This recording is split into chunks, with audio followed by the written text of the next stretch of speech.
translation robots will be perfect. I'm sure that's true. But I do applaud Alta Vista for having had the guts to make a start. Checking up on the searches while preparing this talk, I was struck by one thing that's very relevant to the interactive society. There are many tools now available to search for not information, but people. This composite people searcher, called the Ultimate White Pages, almost automates the process of feeding a person's name into several databases simultaneously, giving you 6 chances of displaying the person's address, phone number, email address, home page, sometimes even details like profession and personal interests. But we've hardly started. The InfoSpace searcher has a feature that lets you bring up a map showing how to get to the person's address, directions, list of nearby businesses, and other details. InfoSpace is one of many that has a reverse directory, meaning that if you have somebody's phone number, you might very well be able to find their address. You can search entire streets at a time, bringing up lists of the names and phone numbers of people's neighbors. Here's one part of a list of 146 of my neighbors. Indeed, the age of privacy is over. Most useful, or most sinister, depending on your point of view, are services that allow you to sort people by their location and interests. A site called The Switchboard lets you pick people by their affiliation to organizations like the National Education Association. Those will be teachers or retired teachers. In the 411 advanced email search, you can put in any keyword you like. Here, for example, this service has found 3 people in San Diego who play chess. Well, these things are not all bad. A friend of mine, adopted at birth, used these services to contact his birth mother, to the delight of both parties. And of course, information about your affiliations and interests doesn't appear by magic. If it's in there, it's because you chose to give it at some point. But the existence of these databases does contribute to something that I and my friend Larry Edwards and most other people who use the net deplore, sometimes to the point of fury: spam. Spam, as Larry said, is the nickname given to the email equivalent of the junk mail that fills most American mailboxes.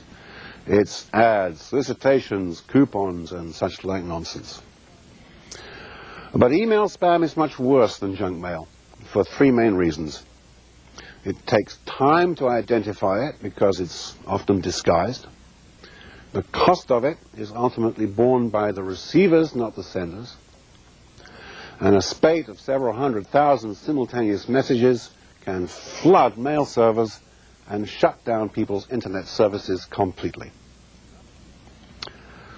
Another reason, not least, email spam is far more offensive than junk mail, which has been regulated for many years.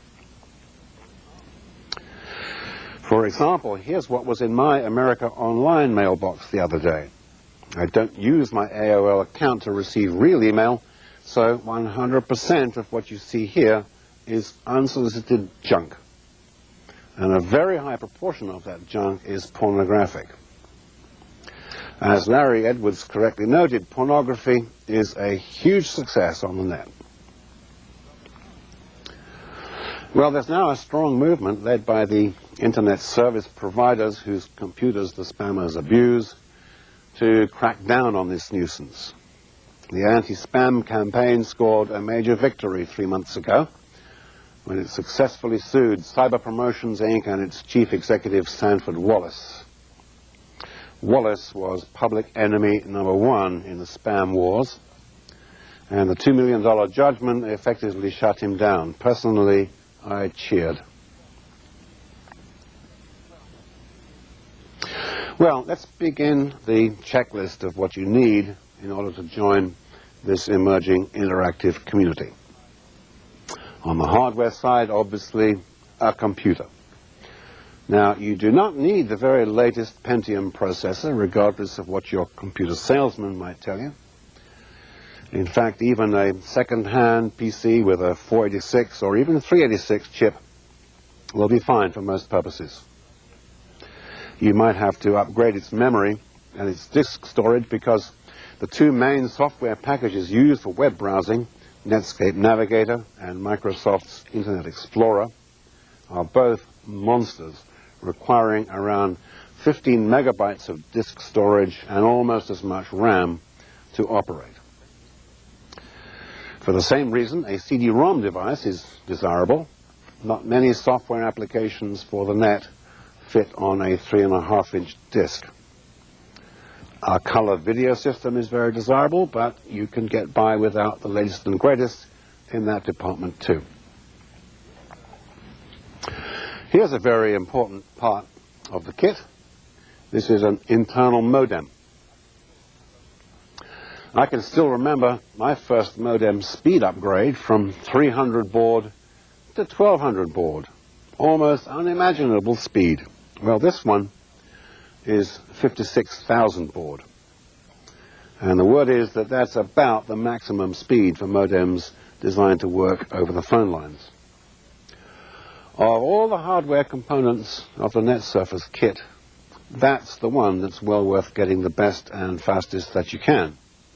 Those things sell for well under $100, so it's not a very big investment. Here in San Diego, thousands of internet enthusiasts have already taken the next leap and signed up for one of these things. It's a cable modem.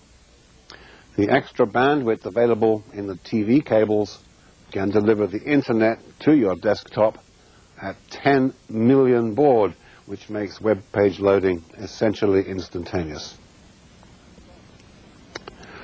So with the internet arriving in people's homes over the TV cables and sometimes even onto their TV sets, the edges between television, telephones, computers, music players and data systems are already getting very blurry. Look for that trend to continue. In fact, I almost feel sorry for the poor telephone companies. Not only are they being shut out of the internet because of the limitations of their bandwidth, they're even losing business that they traditionally controlled completely. Using a free software package called Net2Phone, I can now use my computer to make telephone calls all over the world at a fraction of what I used to pay the phone people. This is 9641. Well, next it'll be video phones, you may be thinking. Wrong. The video phone is already with us. To use it, you really do need the fastest, fattest computer with all of the video and audio toys. But the software, once again, is free. It's a Microsoft package called NetMeeting. And although it was obviously designed with business in mind, you can use it for any purpose you might dream up. Hey, you guys. How you doing? Hi, Dad. How are you doing? Great. How are you? Excellent. Good to see you again. Ah, it's great to see you. Hi, Emily. How you doing? Hi. Hey, how was your doctor's appointment? It went really well. We had an ultrasound and we videotaped it, and I even digitized the video, and I can show it to you if you'd like. Oh, you have a video? Excellent. Yeah, I'd love to see it. Here it is. You should be able to see it. Oh, wow. That's excellent. What am I looking at? There's the skull, and here's sort of the nostrils, the nose, the teeth are down here. The eyes are on either side there. Uh-huh. You see either part of the brain. Yeah, both lobes. It has a brain. That's great. Well, the next revolution may be the addition of a new dimension to communications, a new dimension in the very literal sense. A technology called virtual reality is already in use in computer-aided design. VR, it's available on the internet, but its insatiable appetite for bandwidth has kept it out of the mainstream so far. All right, let's assume that you've got your hardware set up, hopefully for less than $1,000. What about the other practicalities? The next thing you need is your connection to the Internet, and you get that from an Internet Service Provider, or ISP. There's a very wide choice in all the major cities of the USA and in most countries in the Americas. A website called simply The List is a very good source of information if you can get access to it with somebody else's account. This site currently lists, for example, 24 ISPs in Mexico, 20 in Argentina, and 1 in Cuba. Here in the US, $20 a month buys you an email address and enough disk space to establish a modest presence of your own on the web. Commercial websites with database connectivity cost more, obviously. An account with a data service such as AOL also gets you a web page, but as I mentioned, there's now very little reason to prefer AOL over the web at large. And although the cost is about the same right now, you're at their mercy when they decide to raise the rates. Many ISPs provide a starter kit of net software to their new clients, but if not, you only have one basic decision to make. Do you go for Netscape or Microsoft? Both can be downloaded from the net itself at no cost. Netscape is more of an all-inclusive package, managing email and news groups as well as the web. Microsoft, on the other hand, is better at pre-sorting the mass of data out there into what it calls channels. The web addresses included in the notes accompanying this presentation should be enough to get you started hunting for what you need. Welcome to the emerging interactive society. This is the society of the next millennium, and we are just beginning. Thank you and good luck. Thank you, Mr. Harris. Let us continue with the second question and answer session. We have a questioner from Colombia, from the Federación Nacional de Comerciantes in Medellín. Welcome. Your question, please. Thank you very much. Good morning. Just as you have presented, the Internet technology has multiple applications. Can it be applied to training and as a new instructional model, such as it happens with video conferences? Thank you. Yes, let me do that. I'll make this one fairly brief answer, if I may, because in a way we already tackled that question in the previous session. And a very powerful way of instituting training programs is to come off the public web and develop what is called an intranet. This is a closed network of computers that uses the exact same technology of hyperlinking as does the web, but it's not open to the general public. There are many excellent examples of this, and some of them can even be seen on the World Wide Web. Okay. We have a question from Oaxaca, Mexico, from the Comisión Federal de Electricidad, División Sureste in Oaxaca. Welcome. Your question, please. Thank you. Good morning. As to the security levels for data transmission, what is more efficient when codifying? Would it be at the software or hardware levels? Okay. Security and coding. I'd say software. Yeah. So again, this is a question that we touched on in the last question and answer session. There is now quite sophisticated encryption software that will encrypt any communications between the users of the web and the publishers of the web. As Larry mentioned in the previous session, there is a problem due to United States law in exporting the most powerful encryption technologies, which are thought to have some military application. But somewhat less powerful encryption technologies are easily available. And we have a question from another campus of the Universidad La Salle, This one is from Pachuco Hidalgo. Welcome. Your question, please. Good morning. What measures have been implemented to make the use of credit cards over the Internet more secure? Credit cards. Good question.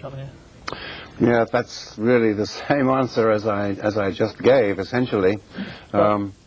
You want to add something? Yeah. Right now, there's an effort in this country. It's a little behind schedule, but it's called SET, S-E-T, Secure Electronic Commerce, and this is an agreement between MasterCard and Visa and IBM, Microsoft, Netscape, and most of the major banks to use this protocol, if you will. It's an encryption and security protocol to transmit sensitive information, including credit cards.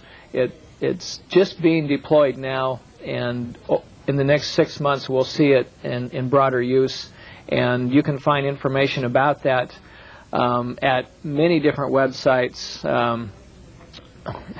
including Bank of America, IBM, CommerceNet, and on down the line. There's a lot of information on that, and that's probably something you'd want to look at. We have a call from Pennsylvania, the Murtha Educational Center, University of Pittsburgh at Johnstown. Welcome. Your question, please. Thank you. What do you see as the future of community-based, non-commercial free nets? What's their place in Internet growth? Okay. No, not very much, I don't think. Free nets will continue to be important for student access to the Internet, and of course, I don't want to minimize that. Students have a lot to contribute to the net. But whereas 10 years ago, free nets were very important because academic and student use of the net was predominant, it's been well overtaken by commercial use now, and that trend will continue. Therefore, that type of use of the Internet will become a smaller and smaller, proportionately, part of the net. We have a question from Jalisco, from the Universidad Autónoma de Guadalajara. Welcome. Your question, please. Yes, good morning. Could you explain what is the interculturation of commerce over the Internet, and how feasible is it now to develop web pages with the XML language? Okay. Larry? Okay, we have two very different questions here, but the interculturation of the web is occurring. As Stuart was saying, we're seeing much more websites in multiple languages, and that trend will continue. As far as XML goes, it stands for Extensible Markup Language. It is the next trend in marking up documents for the World Wide Web, and that is in its infancy. It is just now being deployed, but in the next 2 to 3 years, that will become very valuable in terms of electronic commerce and being able to find information on the Internet. We have a question from the Colegio de Bachilleres Estado de Sinaloa in Culiacán, Sinaloa. Welcome. Your question, please. Yes, thank you. Good morning. Our question is, what is your opinion about the free Internet service called ECQ?